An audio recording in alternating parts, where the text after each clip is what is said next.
Muy buenos días y muchas gracias por contar con el Colegio de Graduados Sociales para dar voz. Bueno, nosotros encantados de contar con ustedes para hablar de este tema que, como bien decía, y creo que estarás de acuerdo conmigo, que tras su aprobación, de lo que menos se ha aprobado es de los cambios, de los menos que se ha hablado, ha sido de los cambios y más de la votación y de los fallos que hubieron y de toda la polémica que se generó en ese entorno. Yo creo que la población está bastante perdida con este tema, ¿no? Sí, totalmente. Se ha centrado más en un debate político, como era de esperar cuando se toman reformas y se tocan temas tan delicados como es el temas laborales y de seguridad social. Y se ha centrado más en los errores de nuestros representantes que en el contenido de la reforma.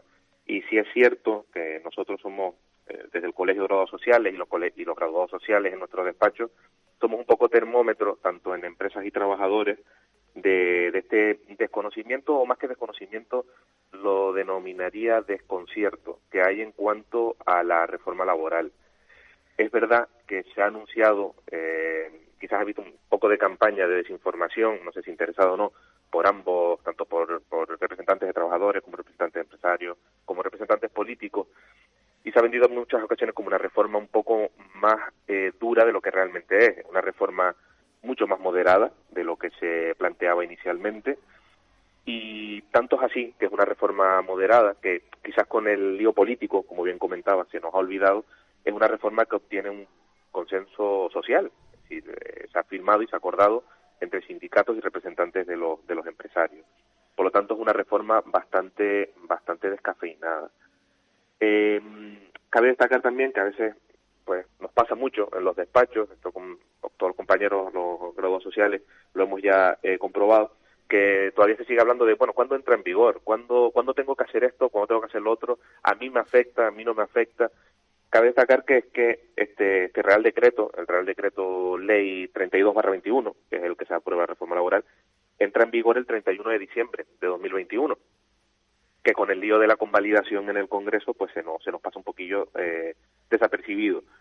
Pero su mayor efecto, y es por lo que ahora está nuevamente saliendo a la palestra informativa, es porque a partir del 30 de marzo despliega plenos efectos.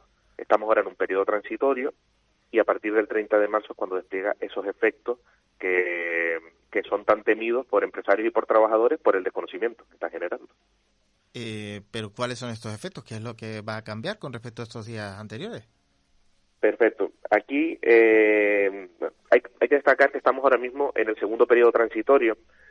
En el primer periodo transitorio y las condiciones, la normativa a aplicar era hasta el 30 de diciembre de 2021, los contratos firmados antes del 30 de diciembre de 2021, por eso tanto empresas como trabajadores tienen que tener en cuenta cuando iniciaron la relación laboral para saber en qué punto les afecta o no la reforma y hasta qué momento.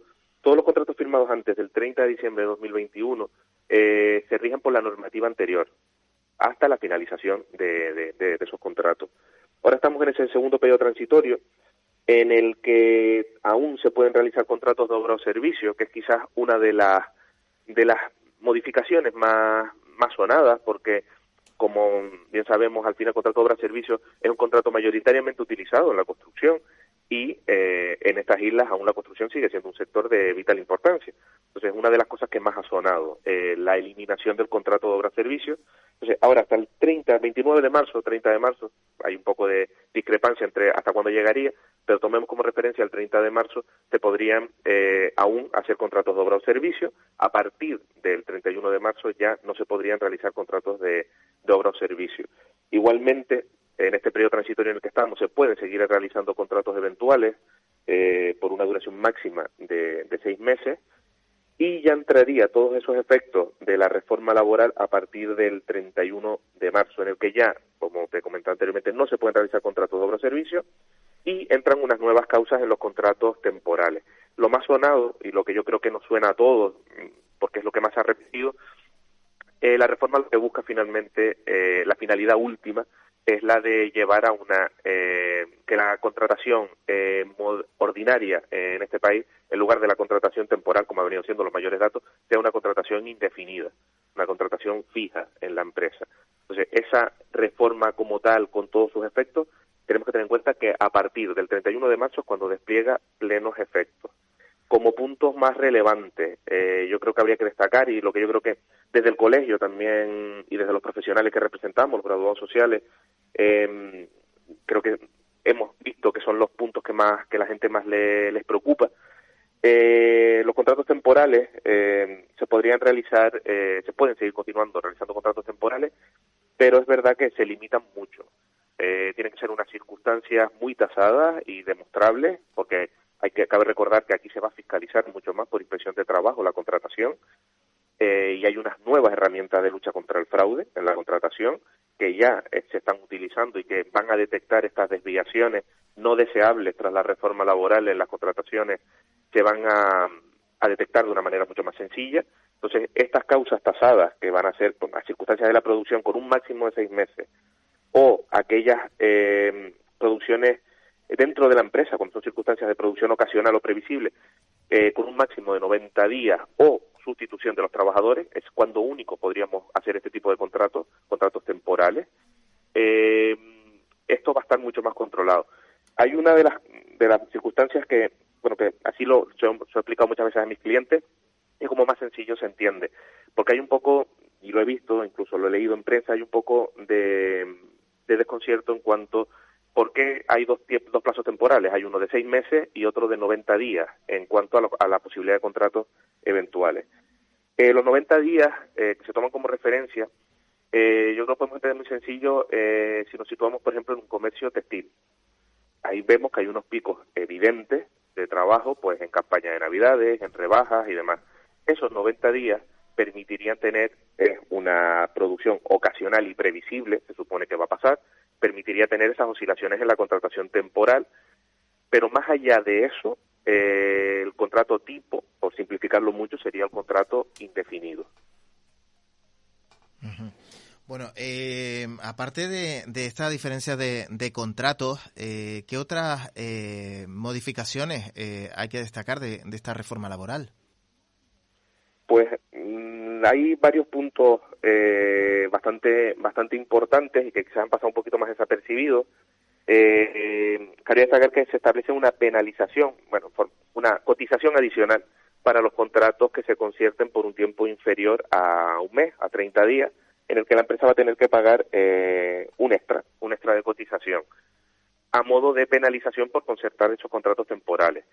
También hay una modificación menos profunda de lo esperada, pero que tiene sus singularidades en los contratos formativos, que quizás ha pasado un poquito más desapercibida, pero cabe destacar que se refuerza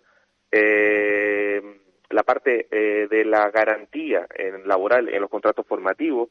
Desaparece el contrato en prácticas y el de formación y aprendizaje, y se sustituyen por el contrato de formación en alternancia, con una duración máxima de 2 años, que permite compaginarse con los estudios universitarios, FP, y que tiene esa ventaja de intentar integrar al estudiante en el mercado laboral, ofrecerle esa posibilidad con carácter previo, y el contrato de obtención de práctica profesional, que viene a sustituir al antiguo contrato en práctica, en el cual las mayores diferencias, y por no entrar en muchos detalles, están en duración, una duración inferior a la que tenían anteriormente, que no puedan ser contratos que se eternicen en el tiempo, y que tienen una cuantía en cuanto a los porcentajes de dinero, es decir, a lo que es el salario que van a ganar esos trabajadores, que es superior a lo que era anteriormente.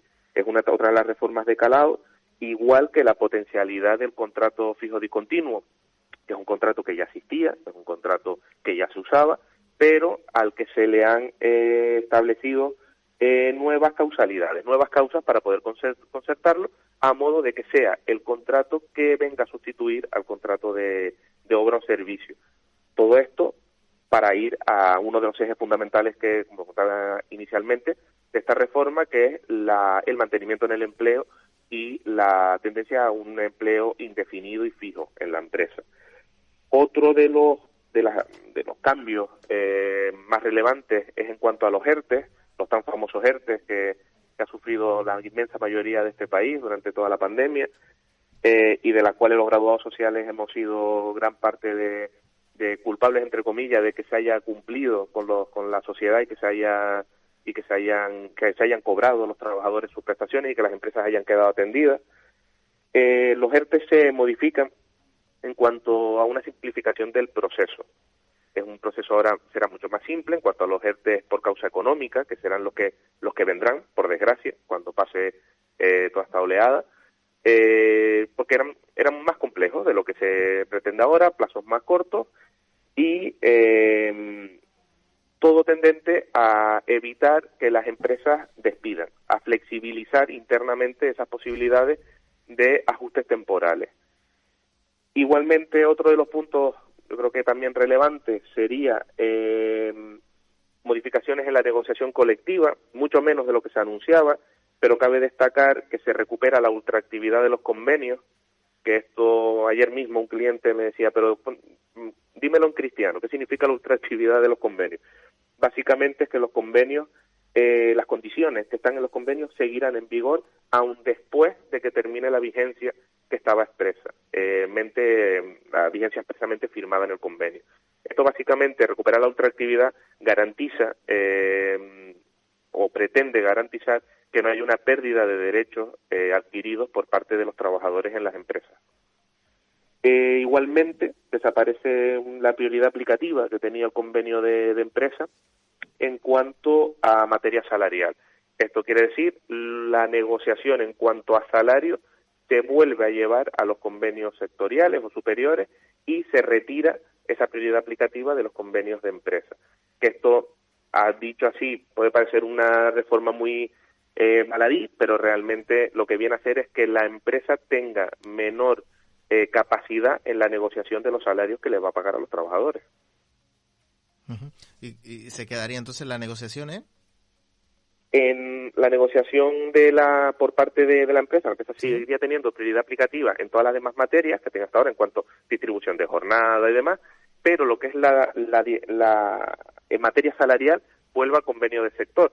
Dicho de una manera, por ejemplo, una empresa de construcción que tuviera un convenio de empresa o que tenga un convenio de empresa, en este caso volvería otra vez a tener que regirse en cuanto a salario por el convenio de sector que sería el de construcción de Tenerife. Se saca del ámbito de la empresa y se lleva a un ámbito superior la negociación. Ajá. Bueno, en definitiva, que son numerosos los cambios. Muchos reclaman eso, que como bien decías, ¿no? Al principio, de que no es tan fuerte, que deberían haber más cambios, pero estos, los que se han producido, son para mejor, entendemos, ¿no?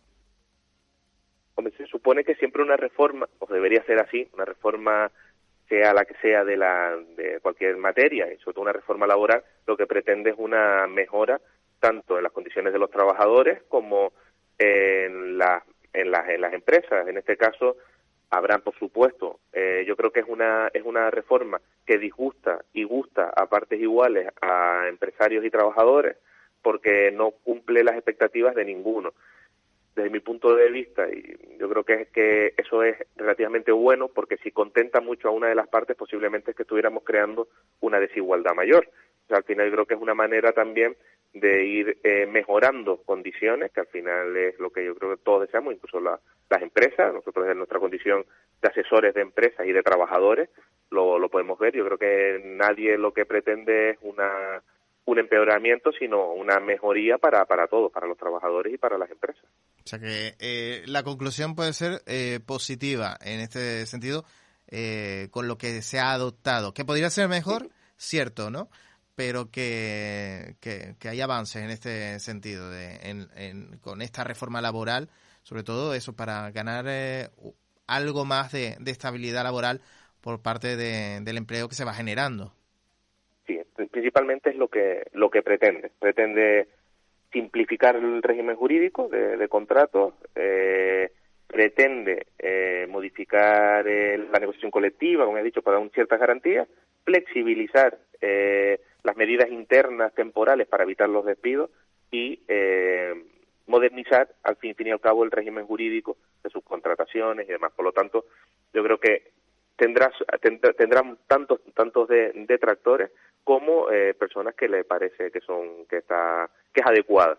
En el fondo, lo que desde nuestro punto de vista de asesores y de interpretar la norma y de llevarla a nuestros clientes, lo que consideramos que es una reforma bastante moderada.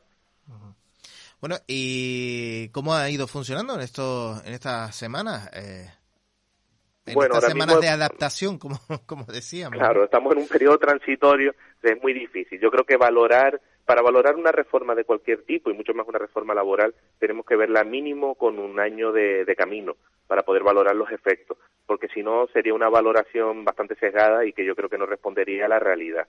Tenemos que esperar, ver cómo camina, porque de hecho, cuando se establece un periodo transitorio es porque no es sencillo de llevarlo a cabo, y hay que esperar. Yo creo que hay que esperar, hay que ser prudente, aplicar la reforma en nuestra labor como graduados sociales, llevarla a los clientes y esperando que estén los mejor asesorados posibles y esperando que cumpla las expectativas de todos. ¿Hay más asuntos que se puedan modificar? No sé si en los próximos meses o en los próximos años. Seguro, modificar todo, porque siempre hay un tema, es que el tema laboral, para bien y para mal, va a permanecer siempre en constante cambio. No creo que nos quedemos aquí, todo lo contrario. Habrá muchísimos temas, seguramente se planteará temas de indemnizaciones, modificaciones de las indemnizaciones de despido y demás. Es decir, por temática para modificar, yo creo que no nos quedaremos aquí, porque por suerte o por desgracia el mercado laboral es un mercado bastante convulso y cada vez más, así que habrá que adaptarse. Uh-huh. Bueno, pues no sé si hay algo más que añadir, o os gustaría añadir algo más a lo que ya hemos contado sobre este asunto, sobre la reforma laboral. Podríamos añadir muchísimo, tendríamos muchos temas en los que hablar, pero bueno, yo creo que hemos tocado los temas que más preocupan a la población, y recomendar a todos, tanto empresarios como trabajadores, que para cualquier duda acudan a colegiados, a profesionales colegiados, a graduados sociales, que les van a informar y les van a dar el matiz que les va a permitir aplicar la reforma laboral en su empresa o en sus contratos laborales. Pues Jacobo Guillén, tesorero del Colegio de Graduados Sociales de Santa Cruz de Tenerife, un placer.